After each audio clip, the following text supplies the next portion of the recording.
Донорство от латинского «дарю». Его предназначение – дарить здоровье, а не редко и жизнь. На конференции те, кто не понаслышке знаком с этим понятием. Врачи, волонтеры, работники центров переливания из разных регионов России. Вначале говорят о том, как дело обстоит с донорством в стране и в регионе в целом. По сравнению с другими регионами у нас не столь высока, это до 7%.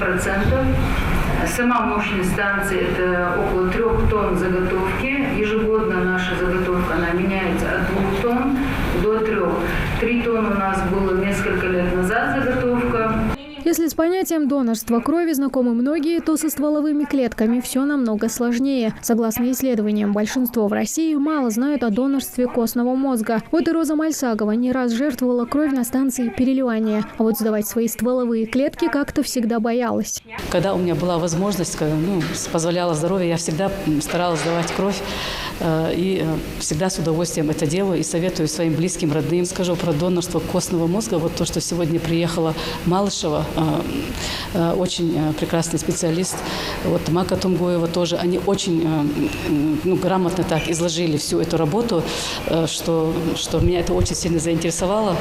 И много чего полезного я для себя узнала. На сегодняшний день в России около 150 тысяч потенциальных доноров костного мозга или стволовых клеток. Это очень мало. Для сравнения, в Германии их 10 миллионов. Из всех добровольцев лишь единицы генетически совместимы. Они и могут стать реальными спасителями для больного. Поэтому важно расширять базу, говорят на конференции. Одно из главных условий – это совпадение частичка ДНК пациента и донора, чтобы вот этот хвостик, отвечающий за тканевую совместимость, совпадал пациента и донора.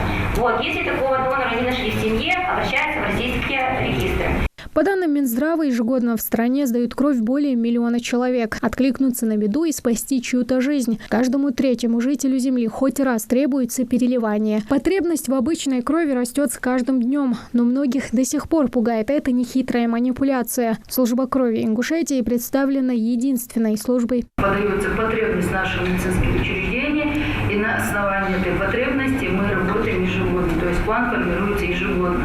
Но тем не менее, работа нашей станции, она полностью основана на донорах. Нет доноров, нет нашей работы, нет возможности оказать помощь нашим больным. Соответственно, комплектация донорского ресурса, создание донорского движения для нашей станции была и остается самой актуальной задачей. Развитием донорства крови и костного мозга на протяжении последних 5 лет занимаются волонтеры клуба добрых людей. Они помогают популяризировать это направление. Надеются, что и эта встреча и обмен опытом поспособствует позитивному отношению к донорству. Мы активно пропагандировали донорство крови, но только сейчас пришли к тому, чтобы заниматься и развитием донорства костного мозга.